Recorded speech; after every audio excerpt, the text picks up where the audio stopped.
Oi, boa noite, meu querido irmão. Que bom tê-lo aqui conosco, nesta noite, para podermos cultuar, o nosso Deus e podermos estudar a sua palavra. Que o Senhor Jesus continue abençoando você, sua família, os fortalecendo para que o nome do Senhor Jesus seja glorificado através de você e sua família. Continue orando por nós. E reforço aqui para que você ore pela essa equipe de transmissão, Tem uns meninos aí, alguns adolescentes e jovens que têm trabalhado, E para que essa mensagem chegue a muitas pessoas. Estive junto com o Natan analisando lá os dados, que o próprio canal faz para a gente, o aplicativo. E mais de 1.200 pessoas, aparelhos diferentes, já acessaram as nossas transmissões.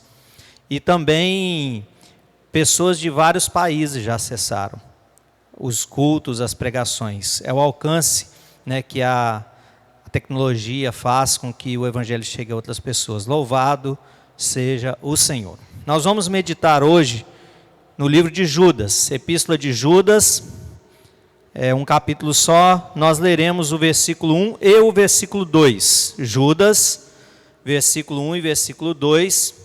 E mantenha aí a sua Bíblia aberta para que você possa acompanhar. A gente vai meditar em alguns outros versículos ainda neste livro. Epístola de Judas, versículo 1 e versículo de número 2. Diz assim a palavra do Senhor: Judas, servo de Jesus Cristo e irmão de Tiago, aos chamados, amados em Deus Pai e guardados em Jesus Cristo, a misericórdia, a paz e o amor vos sejam multiplicados. Mais uma vez, Judas, servo de Jesus Cristo, irmão de Tiago, aos chamados, amados em Deus Pai e guardados em Jesus Cristo, a misericórdia, a paz e o amor vos sejam multiplicados. Querido irmão, tem um jogador de futebol americano, não sei se você já acompanhou o futebol americano ou acompanha, É um esporte, os meninos mesmo gostam, Natan, o Gustavo, o Pedro, E nesse esporte tem um jogador que ele joga numa posição chamada quarterback, eu acho que é mais ou menos assim, quarterback, eu não sei muito falar inglês, Mas dos mais famosos, entre os famosos, existe um jogador chamado Aaron Rodgers. Ele é de um time chamado Green Bay Packers. E esse atleta, ele na sua infância foi apresentado o evangelho através da sua família. Sua família é uma família cristã. E na sua juventude ele continuou servindo ao Senhor Jesus. Mas chegou um momento em que ele se afastou do evangelho. E ele então se declarou ateu. Quando foi questionado por que ele tomou essa decisão, ele disse que entendeu que era inconcebível a uma pessoa imaginar que Deus vai mandar alguém para um fogo eterno. Então a declaração dele, ele chegou a isso de forma racional, pensando: é impossível que Deus vai mandar alguém para um fogo eterno. E isso fez com que ele se afastasse do evangelho.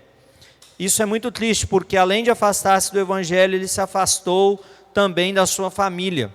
O pai dele mesmo declarou que desde 2014 que ele não fala com a família, não tem relacionamento com a sua família. Então veja, irmãos, o que acontece quando alguma pessoa, esse é um exemplo de quando uma pessoa se afasta do evangelho, quando uma pessoa se afasta da fé genuína, da fé verdadeira em Jesus. Muitas pessoas estão correndo esse perigo. Talvez eu e você podemos passar por esse perigo. E a Epístola de Judas vem justamente alertar quanto à necessidade de nós entendermos o propósito de Deus. Qual é a vontade de Deus? E o autor da epístola é Judas, que é irmão de Tiago e é irmão de Jesus. E esse Judas, então, ele faz uma declaração maravilhosa no primeiro versículo.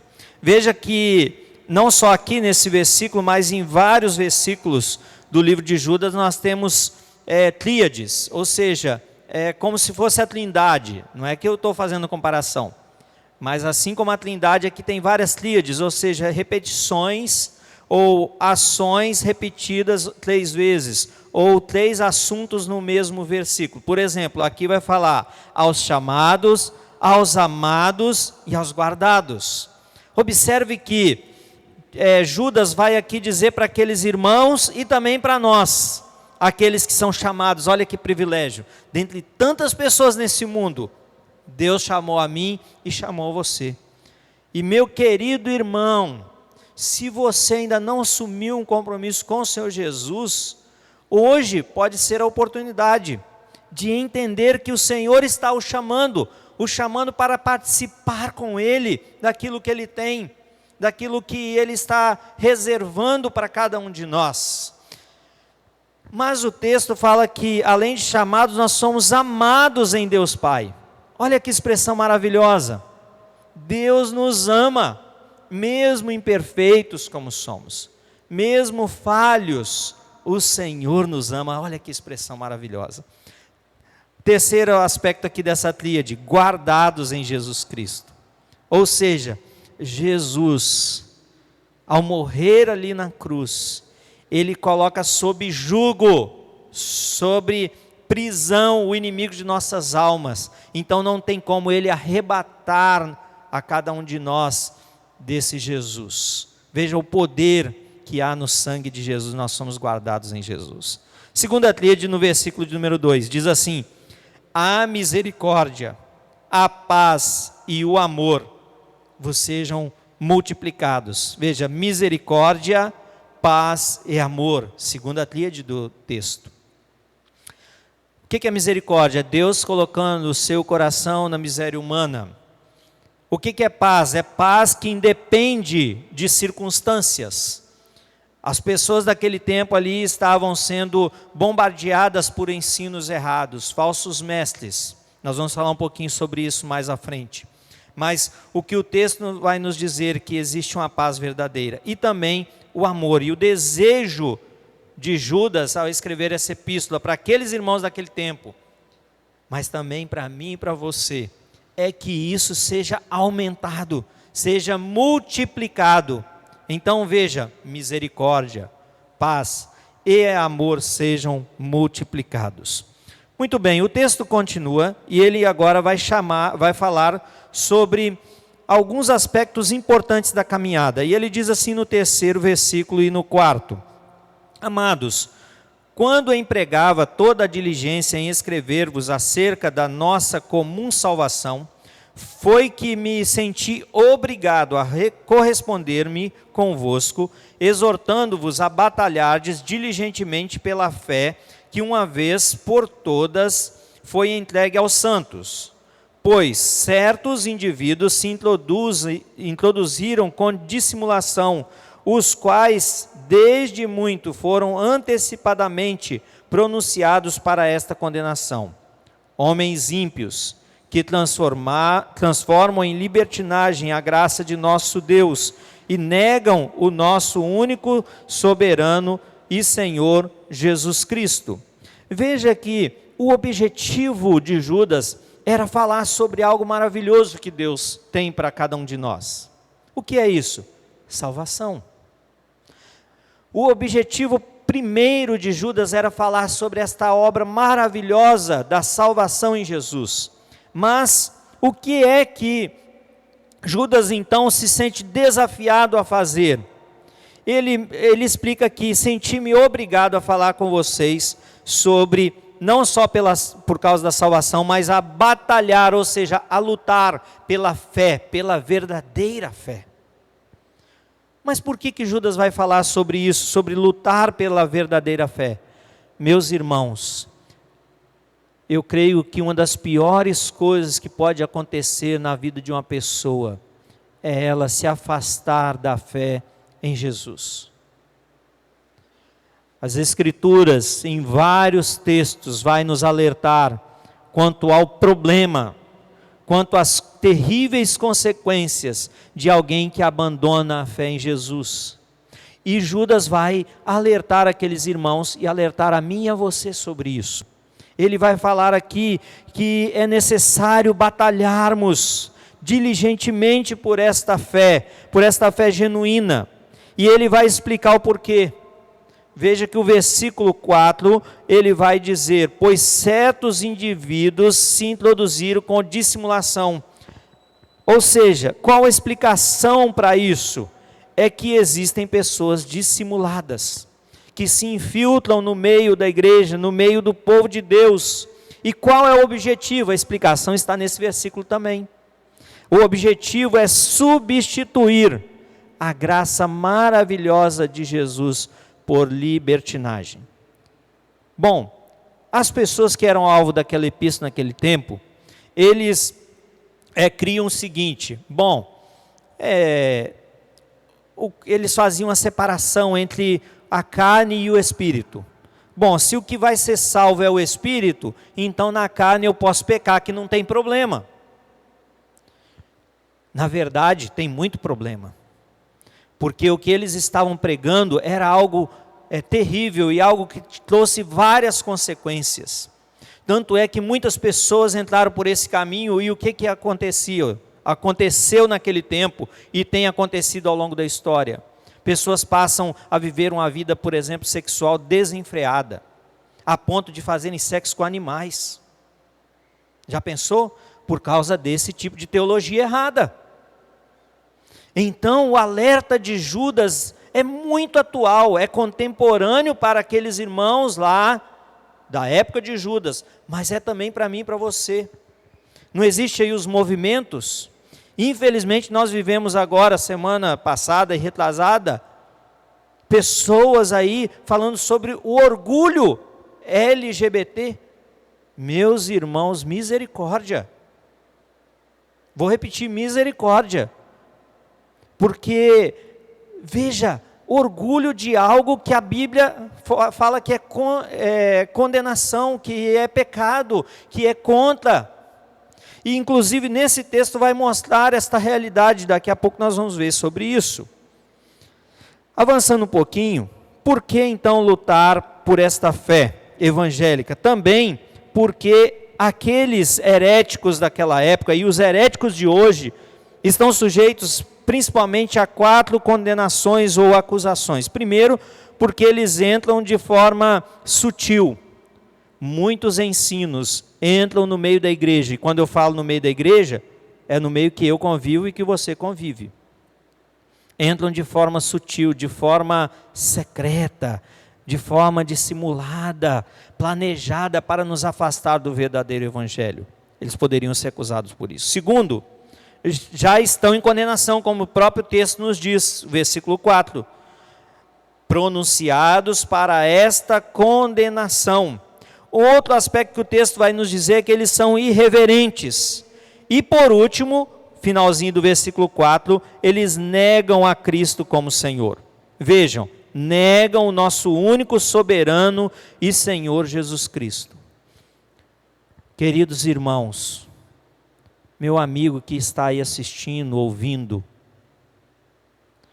cuidado com os falsos mestres que estão aí, desculpe a expressão, buzinando nos nossos ouvidos ensinos errados. Porque na verdade o objetivo é nos afastar da submissão ao senhorio do Senhor Jesus. Pastor Everson disse aqui há poucos dias, não sei se foi domingo, eu acredito que foi domingo, que verdadeiramente Deus é exclusivista, porque só Jesus é que salva. E então os falsos mestres, esses que vêm trazendo essas heresias, eles querem nos afastar desse senhorio de Jesus sobre as nossas vidas. Só que existe um problema: as pessoas que não se submetem ao senhorio do Senhor Jesus, eles acabam sendo escravos de outro. De quem? Do diabo. Minha pergunta para você é: você quer ser servo do Senhor Jesus ou servo do diabo? Ele já está condenado. Ele já está destinado ao inferno. E você quer ir com ele? Ou você quer servir ao Senhor Jesus e desfrutar da alegria celestial, de uma paz verdadeira, desfrutar da bênção de ter a misericórdia do Senhor, desfrutar do amor do Senhor que Judas cita aqui nos 2 primeiros versículos dessa epístola? Ah, meu irmão, pense sobre isso. Mas continuando, o versículo 5 até o versículo 7, nós vamos ver aqui os aspectos relacionados à ira de Deus. Muitos pregam que Deus é amor e não vai condenar ninguém. Mas Judas, ele lança a mão aqui de argumentos mostrando que Deus, um dos atributos de Deus é a ira. E a ira de Deus, ela é justa. E diz assim o texto: quero, pois, lembrar-vos, versículo 5, embora já estejais cientes de tudo uma vez por todas, que o Senhor, tendo libertado um povo, tirando-o da terra do Egito, destruiu depois os que não creram. Veja bem, vou dar uma paradinha aqui, tirando-os da terra do Egito, destruiu depois os que não creram. E a anjos, os que não guardaram o seu estado original, mas abandonaram o seu próprio domicílio, ele tem guardado sob trevas em algemas eternas, para o juízo do grande dia, como Sodoma e Gomorra, e as cidades circunvizinhas, que havendo-se entregado à prostituição como aqueles, seguindo após outra carne, são postas para exemplo do fogo eterno, sofrendo punição. Bom, irmãos, o primeiro versículo dessa parte que a gente leu, o versículo número 5, ele vai mostrar aqui o exemplo do povo de Israel.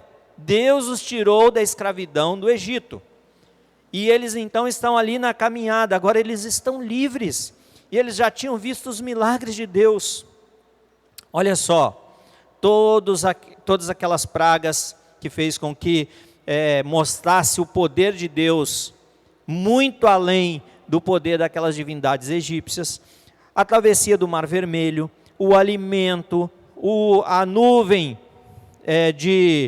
que dava a tranquilidade do dia, a proteção da sombra do dia, do calor, e à noite a nuvem de fogo para aquecê-los por causa do frio do deserto. Eles foram alimentados, eles foram sustentados. Mas o texto aqui está apontando para o texto de Números 14, quando mesmo vendo todas as ações de Deus, o povo não crê em Deus. E apenas Josué e Calebe se mantêm firmes no Senhor. Meu querido irmão, não crer, não exercitar a fé, é um perigo terrível. E o julgamento de Deus, dado nas palavras de Moisés, se você ler o texto, não é tarefa para agora, depois você faz isso. O texto de Números 14, leia o capítulo todo, você vai ver que a palavra de Deus é uma palavra de juízo para aquele povo. Olha, nenhum de vocês, exceto Josué e Calebe, vai entrar na terra prometida. Meus queridos, sabe por que aquilo aconteceu? Porque eles não creram em Deus. Segunda ação do juízo de Deus, o versículo de número 6 vai mostrar aqui os anjos. Por quê? Porque eles não guardaram o estado original. 1/3 daqueles anjos se rebelaram contra Deus. Eles foram junto com Lúcifer, já destinados à condenação. Você, meu querido irmão, se Deus agiu assim com o povo, que Ele tirou lá do Egito, alguns estudiosos pensam, estabelecem aí uma estatística de provavelmente foram 600 mil pessoas do povo de Israel que morreram ali antes de entrar na terra prometida. Se Deus, exercendo o seu juízo, destinou 1/3 dos anjos ao inferno, à destruição, porque caíram do seu estado original, é necessário nós refletirmos. Mas há uma terceira ação do juízo de Deus que Judas cita, versículo de número 7. Ele diz assim: como Sodoma e Gomorra e as cidades circunvizinhas, que havendo se entregado à prostituição, como aqueles seguindo após outra carne, são postas para exemplo de fogo eterno, sofrendo punição. Então, para encerrar essa parte, essa tríade aqui, do juízo de Deus. Judas cita esse exemplo das cidades de Sodoma e Gomorra, que a gente conhece lá a história, né? Quando Ló estava naquela cidade, quando houve ali uma total depravação, aquelas pessoas deram vazão à sua natureza carnal e humana e pecaminosa, e a vida naquela cidade era uma vida totalmente libertina, longe dos padrões das Escrituras, coisas que é até difícil, amados, para nós aqui citarmos. Mas infelizmente elas têm ocorrido também no nosso tempo. Então o que eu posso dizer para os irmãos, existe sim um Deus, que uma das características dele é a justiça, e ele se ira com o pecado. E Judas cita aqui 3 exemplos. Mas o texto continua, e nós vamos dar um salto no texto, a partir do versículo 8 até o versículo de número 16, ele vai mostrar aqui outros exemplos também, de pessoas que se afastaram, de pessoas que se distanciaram do propósito, de pessoas que deixaram de crer, ou que erraram nessa caminhada. Mas olha só o que acontece lá no versículo de número 17, versículo 17 ao versículo de número 19, acompanhe comigo a leitura, diz assim: vós, porém, amados, lembrai-vos das palavras anteriormente proferidas pelos apóstolos de nosso Senhor Jesus Cristo, os quais vos diziam: no último tempo haverá escarnecedores, andando segundo as suas ímpias paixões. São estes os que promovem divisões sensuais que não têm o Espírito. Aqui, Judas vai chamar a atenção quanto à necessidade, há uma exortação de nós nos mantermos fiéis. Fiéis ao quê? Fiéis aos ensinos. Ele vai dizer no versículo 17 que houve narrativas, houve aqui uma pregação, houve uma mensagem que chegou até eles, assim como chegou até nós. Então, meu querido, eu te convido a ficar com isso aqui, com a palavra de Deus. Não se afaste das Escrituras, não se afaste desses ensinos. E o texto vai dizer então que, em primeiro lugar, eu e você precisamos estar apegados a esta mensagem, a esta pregação que chegou até nós, ou seja, as Escrituras. Se alguém te falar algo que vai contra as Escrituras, deixe de lado. As pregações estão aí, as mensagens estão sendo proferidas. Ouça, mas passe-as pelo crivo das Escrituras. Versículo 18 vai dizer que no último tempo vai aparecer pessoas com paixões ímpias, ou seja, desejos que satisfazem somente a própria carne, o seu próprio ego. Meu querido, eu te convido a avaliar, será que eu tenho realmente buscado ser fiel ao Senhor? Versículo 19, tome cuidado, porque essas pessoas, eles não têm o Espírito Santo. Avalie se aquelas pessoas que estão falando e que você tem ouvido, se realmente elas falam da parte de Deus, se elas estão realmente ungidas pelo Espírito Santo de Deus, ou se são palavras meramente carnais. Meus queridos, quando eu estava refletindo sobre isso que a gente ia falar aqui nesta noite, eu me lembrei, inclusive, de um pastor da nossa denominação, que lá no passado, há um tempo bem atrás, ele foi uma grande referência. Muitas pessoas ouviam as suas mensagens, muitas pessoas acompanhavam o que ele fazia, e ele realizou assim uma obra muito maravilhosa no sentido de pregação, de estudos e até de projetos que a própria igreja e uma ONG que ele criou na época realizava. Mas é terrível a gente ouvir, e eu nem ouço mais, mas já ouvi algumas vezes algumas ideias que ele coloca, inclusive defendendo que os namorados devem fazer sexo mesmo, antes do casamento. Que terrível, amados. Quando nos afastamos do verdadeiro evangelho, quando nos afastamos do senhorio do Senhor Jesus, de nos submetermos à vontade de Jesus, começam a entrar ideias erradas na nossa mente, no nosso coração. E é terrível, amados, pessoas se afastarem do verdadeiro evangelho do Senhor Jesus. Como eu citei o atleta lá do começo, que até mesmo da família ele se afastou por causa do seu ateísmo. Mas a palavra de Deus nos traz aqui uma tríade especial a partir do versículo de número 20. Acompanhe comigo, para a gente já partir aqui para a nossa fase final.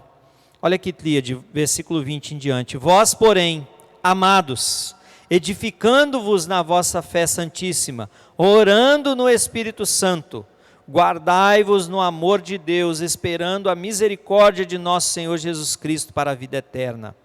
E compadecei-vos de alguns que estão na dúvida, salvai-os arrebatando-os do fogo. Quanto a outros, sede também compassivos em temor, detestando até a roupa contaminada pela carne. Em especial, aqui o versículo 20, ele vai dizer o seguinte, que primeiro, ele vai nos lembrar que nós somos amados de Deus. E aí a nossa fé, ela deve ser edificada em Deus. E como que nós fazemos isso? Orando no Espírito Santo. Sabe por quê, meus queridos? Sabe por quê, meu irmão? Porque nem orar a gente sabe. Então Judas nos lembra que a nossa oração, entre aspas, vou aqui usar essa expressão, né? Ela é consertada pelo Espírito Santo. Porque a gente não sabe nem orar. Mas aí, olha só, continuando essa tríade, né? Além disso aqui que ele fala no versículo 20, o versículo 21 vai dizer, guardai-vos no amor de Deus. Como assim, guardai-vos no amor de Deus? É esse aspecto, amados, dessa comunhão, da gente viver esta comunhão íntima com Deus, e consequentemente, uns com os outros. E o texto vai continuar e vai nos dizer, esperando a misericórdia de nosso Senhor Jesus Cristo para a vida eterna. Então, fechando essa tríade aqui, ele vai falar sobre a questão de edificar uma fé verdadeira, guardar-se no amor de Deus e esperar esta misericórdia. Ou seja, eu aguardo o céu. E você aguarda o céu? E você almeja esse dia que nós estaremos juntamente com Deus, para todo sempre, desfrutando? Essa é a misericórdia de Deus, que ela já foi comprada lá na cruz em Jesus. Veja que grande amor de Jesus, meu irmão. E eu e você podemos desfrutar.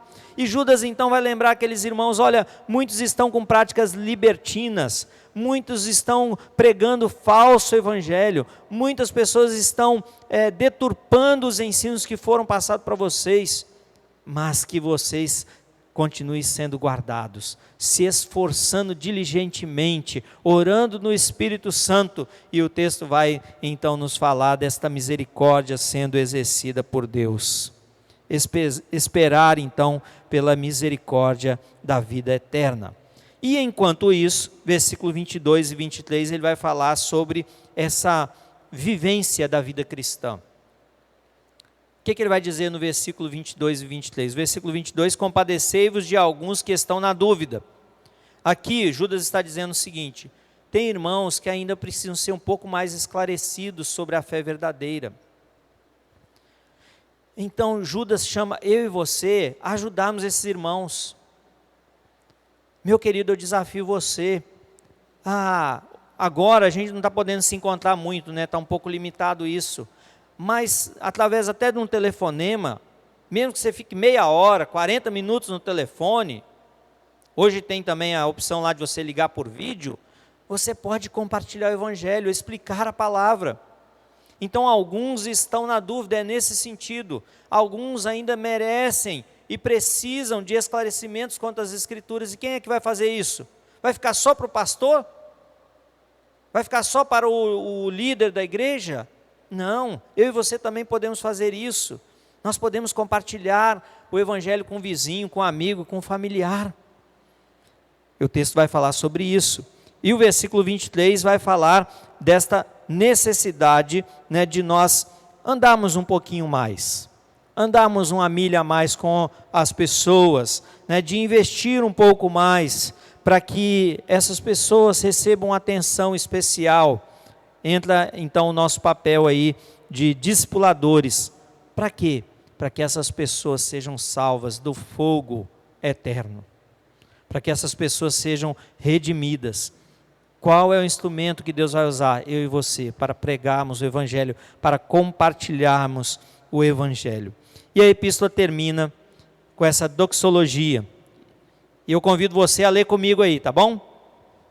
Presta atenção, lê comigo aí. Versículo 24, versículo 25, diz assim: Ora, aquele que é poderoso para vos guardar de tropeços e para vos apresentar com exultação, imaculados diante da sua glória, ao único Deus, nosso Salvador, mediante Jesus Cristo, Senhor nosso, glória, majestade, império e soberania, antes de todas as eras, e agora e por todos os séculos. Amém. Olha que ensino maravilhoso. Esse encerramento da epístola de Judas vai fazer aqui essa declaração maravilhosa a respeito de quem é o nosso Deus e de como Ele age na Trindade, como Ele age através de Jesus e através do Espírito Santo. Há aqui um ensino muito especial que fala sobre a autoridade de Deus. O texto no versículo 24 vai dizer: aquele que é poderoso. Poderes se levantam contra Deus. Pessoas prometem coisas para nós, mas o único que tem a garantia de que não vai falhar é o nosso Deus. Louvado seja o Senhor. Olha o que ele diz: aquele que é poderoso para vos guardar, de quê? De tropeços. Além disso, olha a bênção, olha a continuação da bênção, meu irmão.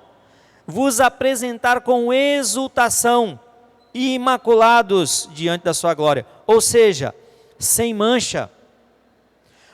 O que Judas vai mostrar aqui para nós é que nós seremos apresentados sem mácula, sem pecado.